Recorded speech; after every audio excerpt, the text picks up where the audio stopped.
And if you are open to speaking with me at this time, were you aware that the house was in foreclosure? Yes. Okay, great. Um, can I ask you, have you spoken or done anything to handle the foreclosure yet? No, I'm trying to gather the funds to catch up. Just haven't been able to do it. Okay, so your goal, if everything worked out your way, may I call you Breland? And please call me Wendy. Yes, you can call me Breland. Thank you, thank you.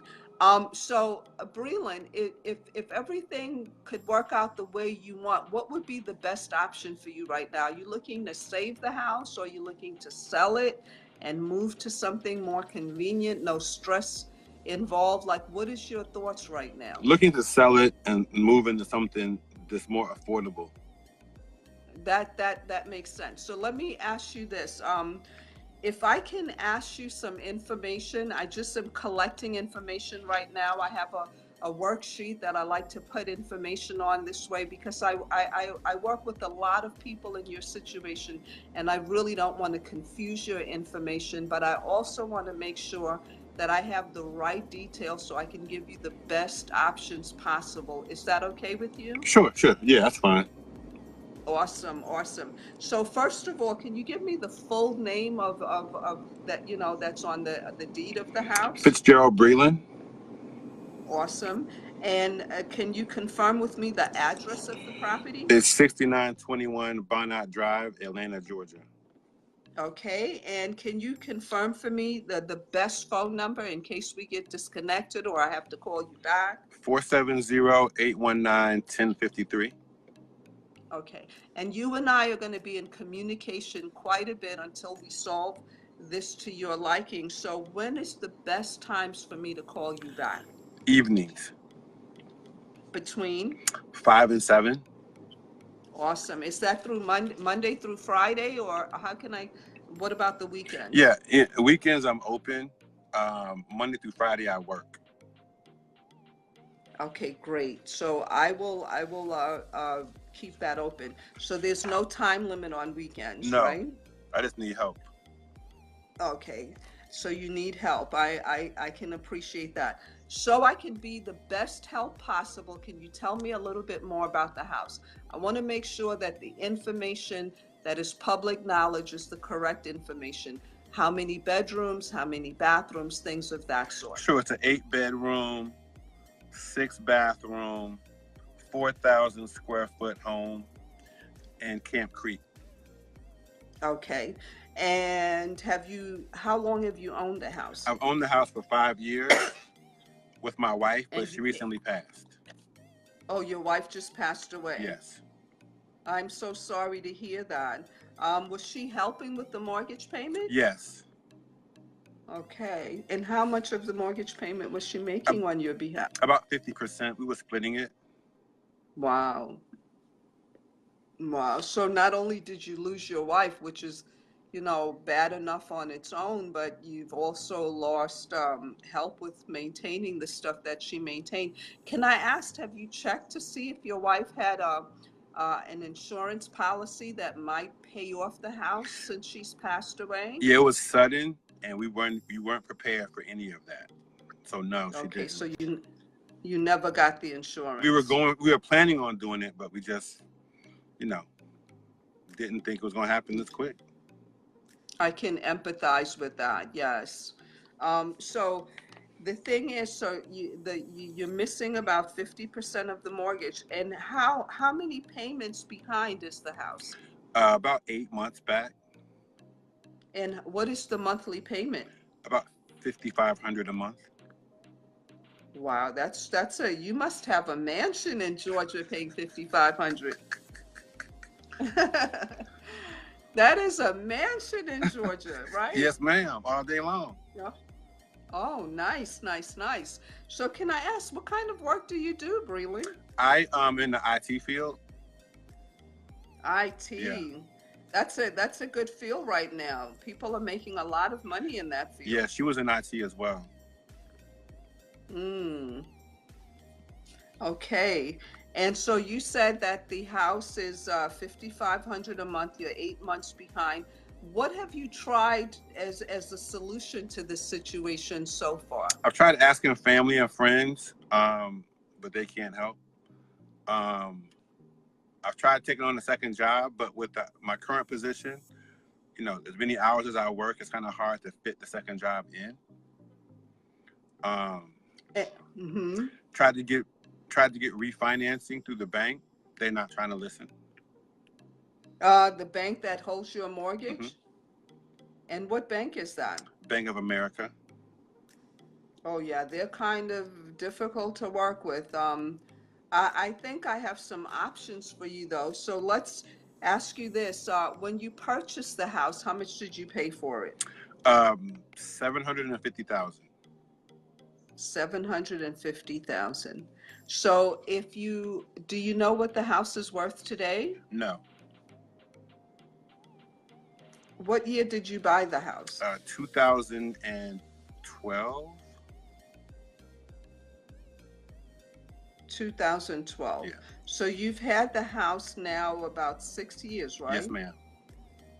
And in 6 years, have you refinanced or anything of that sort? No. Okay.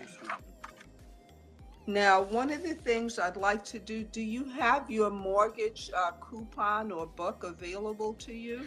Yeah, I can. Yeah, I can get it. Yes. Okay, I'd like to send you over an agreement that just simply states that I will be, working on your behalf and handling the foreclosure. And again, you mentioned that your goal right now is to sell the property. Is that correct? Yes. Okay. And if you were to sell the property, do you have any monies available to you to say move or like what kind of cash has been put aside since you weren't able to pay the mortgage for the past 8 months? Nothing. I don't have anything. Okay. So can I ask for the past 8 months, Breland, and please hear my heart with this. I'm not trying to I'm not trying to, I hope it doesn't come off sounding insulting or too nosy, because remember, my goal is to get all the information so I can help you the best way possible.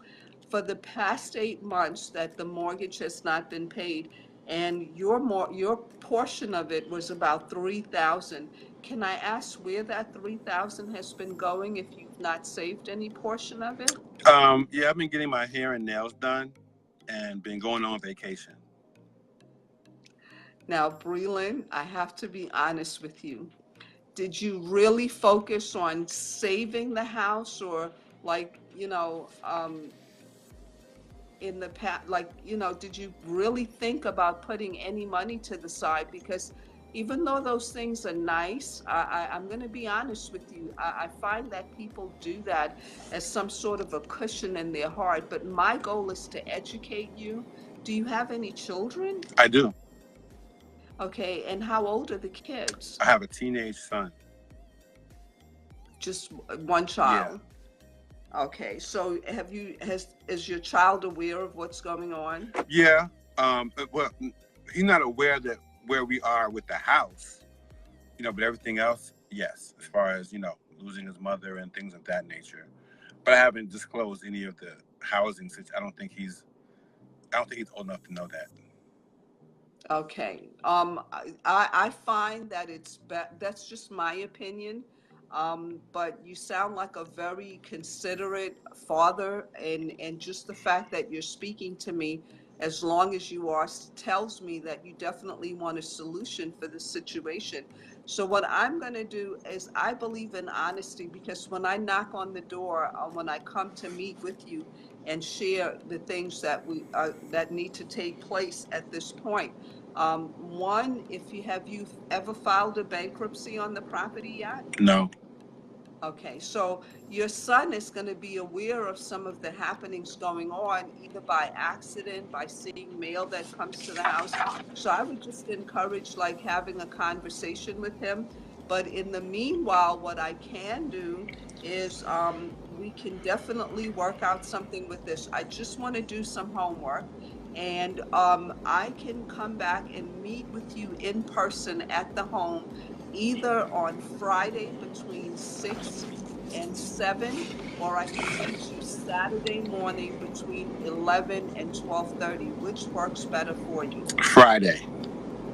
Okay, Friday.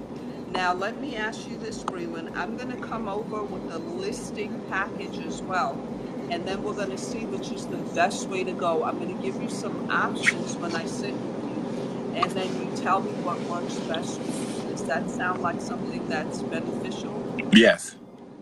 Okay, great. So I will see you on Friday as we agreed. And before I let you go, would you mind sending me your statement, your bank statement, so I mean your coupon, so that I can start if it's possible, speaking with your bank. I may need you on the phone with me with the bank just so that they can give me the exact amount that the property's in the rules.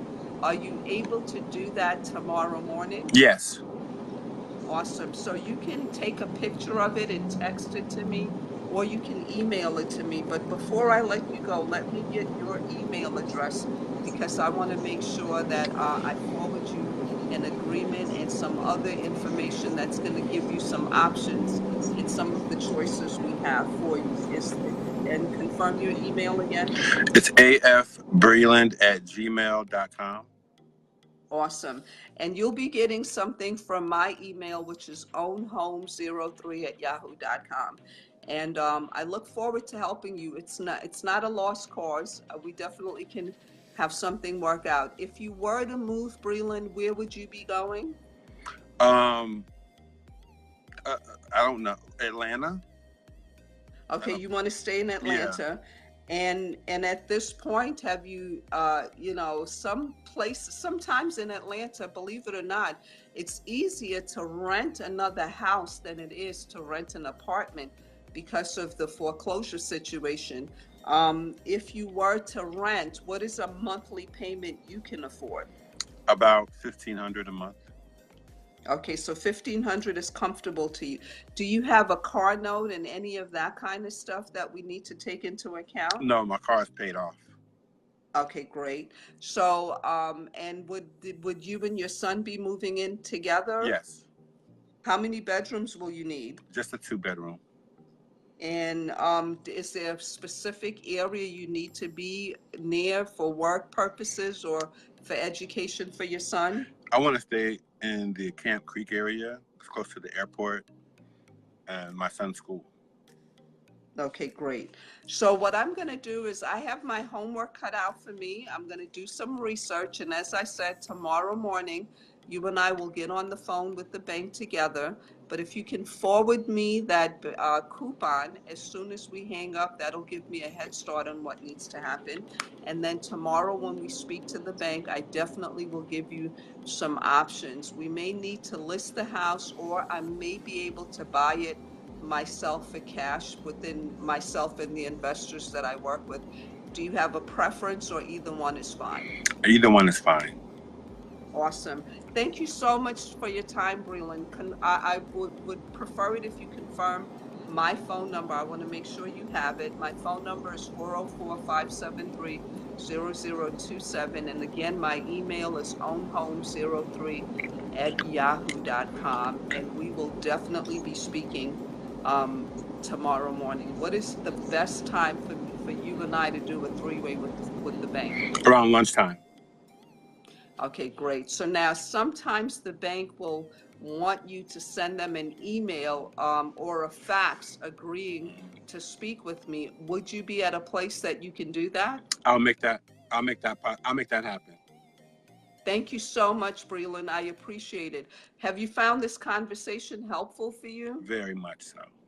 Awesome, awesome. So I'm hoping that we can work this out and build a good working relationship. Have a great evening, and I'm looking forward to meeting you in person. Thanks for your help, Wendy. Thank you so much, Breland. Bye-bye. Okay, so now that you and I have done this call, what did you get out of that? Do you feel like because my thing when I talk to foreclosures, I was mirror matching your energy. You were very calm, so I was calm too. Those are one of the things you want to do. If a person is excited and talking very fast, then I'll be excited and talk very fast, because most people accept information that's hard to accept when you sound like Hmm. themselves.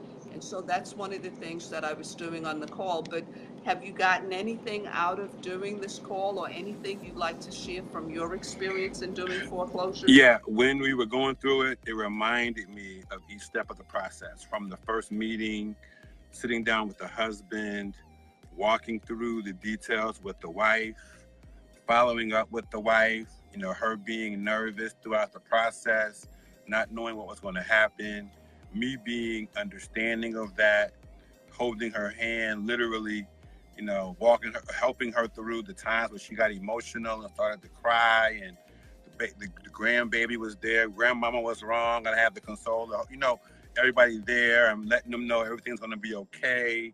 I have a team of investors that are looking to purchase the property, so you don't have to worry about that. All we have to do next is find you a comfortable place to live, helping them through that process, and understanding that, you know, what would I be feeling if I was in the situation, right? So Exactly. making them understand that I'm there for them, right? And then understanding that at the end of that process, we have a lifelong connection now. And this is one of the reasons that I encourage the people that get started in real estate not to start there, because they've not really learned how to do that. Like a person in foreclosure, if you're not showing them what is the way you're going to help them. That's why I even asked you how many bedrooms you need for this apartment, because I'm sowing the seed in your Mm-hmm, head mm-hmm, that you're selling without saying, listen, you got to sell your property. mm-hmm. That's the only way you can save it, which is sometimes investors make a person feel so bad about their situation because they use the scare tactic of, oh, your house is going to be sold on the next foreclosure date, so you need to do something now, and da da da da. Whereas if you build the rapport and you show the person, I'm on your side, I'm here to help you.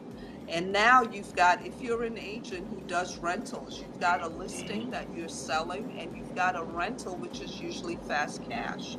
So, and then you've got a family that you now has a relationship with you. And if they know anybody thinking of real estate, they're going to refer that Mm-hmm. person to you. So it's a lot more than that one deal. And that's what I want real estate agents and investors to get. So if you are going to get to the point where you make it about them more than the paycheck or the property, then I would say, okay, work there. Do you feel like being in real estate, if you did more of these, you could get more listings? I do. Yeah, I think for me, you talked earlier about, agents understanding that the commissions will come. For me, coming from a career in the IT world, where you have a residual check coming in every 2 weeks, and you pretty much know, unless commissions and bonuses come, you know that you're going to have a flat income base coming in regularly. Going from that to, to this, and then dealing with this situation, it's like, for me, a part of it is like, I want to get to the commission quick, but then I also understand that this is a lifelong career ambition that I'm going towards. So I have to be patient, right? Patience is hard for me. I have to train myself or rethink that entire process. And that's my biggest takeaway, is understanding that it's not always about me. Exactly. And the fact that you've done a foreclosure, and you handled the foreclosure correctly. Now, as an investor, you're in the space where not only could you list the property, but with giving them knowledge that you're an agent, you can also buy the property with investors. So you have more options. Because you want to get to the dollars, your goal is to do more of the money making activities more often. So if you are going to, you definitely want more listings because they'll sell while you're doing other stuff. You also want to do more wholesaling deals so that you can get some money, and then buy some stuff that's going to bring you passive income. So these are all the things that you're going to work on as you're building your business that's going to help you change it and give you a lot more income on a monthly basis. But I am extremely proud of what you're doing. I was excited when I got the text that you got your listing. I was Yes. like, yay! And so, just keep doing what you're doing, because even with IT, it took you some time before you got to the level of income you got in IT. You had to invest in training, That you is had so to true. invest the time in learning. And so look at that. How much time did you put in as a student of IT before you made the money? You don't need to put in that kind of time as a student, as an agent or an investor, to make the money to replace your IT. Your main focus, as I said, because you seem to be good with the foreclosures, I would definitely invest in a list of foreclosures Okay. and work with them, and go to the auctions and see how they work. And you'll also meet other investors while you're at the auction. Look at auction.com. There's so many ways to work this business. And of course, as I mentioned before, a lot of people like ListSource, talk to them as well. And then I have also found that when there's a foreclosure on the block, there's usually another one about to happen. Mm-hmm. So wherever you got the foreclosure of this family, go back to that block and let them know, like, you were the one that helped save that property. Okay. Oh, Um, that's good. you know, uh-huh. That's good. Now it's that's a good idea. Yeah. Yes, exactly. So you definitely want to do a lot more, stuff that's one-on-one, and you'll get more deals faster that way. But you have a goal of 10 listings. But You have a goal of 10 listings, or 5. Which was it it? was 5 by the end of the month. So I have 4 more to get in the Okay. next 2 weeks. So we are going to have you back when you are on the other side of your 5 listings, and you're going to share with everybody how that went. Yes, I love it. Yay! I love it. Hold me accountable, damn it. Yes. Yes, we do that. So I definitely want to thank you, Breland. I'm going to talk to you offline, Okay. but I really appreciate you helping us with this. And for everybody else, I hope you got something out of this, because you heard Breland himself. He's closed foreclosures before, and he mentioned to you that he does the same thing. You have to build rapport, and you have to make the person understand that you're there to help them. If you focus on that, and you solve their problems, and you have a team in place that can help you with different parts of it, then you definitely will do more of the deals. And of course, having a worksheet so you can follow up, because some of these people, you may have to follow up for months before you get the deal. And that's why I don't believe this is the best place for a newbie to start. But if you're a person that's been in the real estate industry for a minute, then I would say add this. Or if you're a licensed agent, you definitely want to work foreclosures, because there's a lot of good listings that come out of it. Okay, everybody, thank you so much. God bless. Thank you, Wendy. Talk to you soon, guys. Thank you, Breland. Appreciate you. Bye-bye.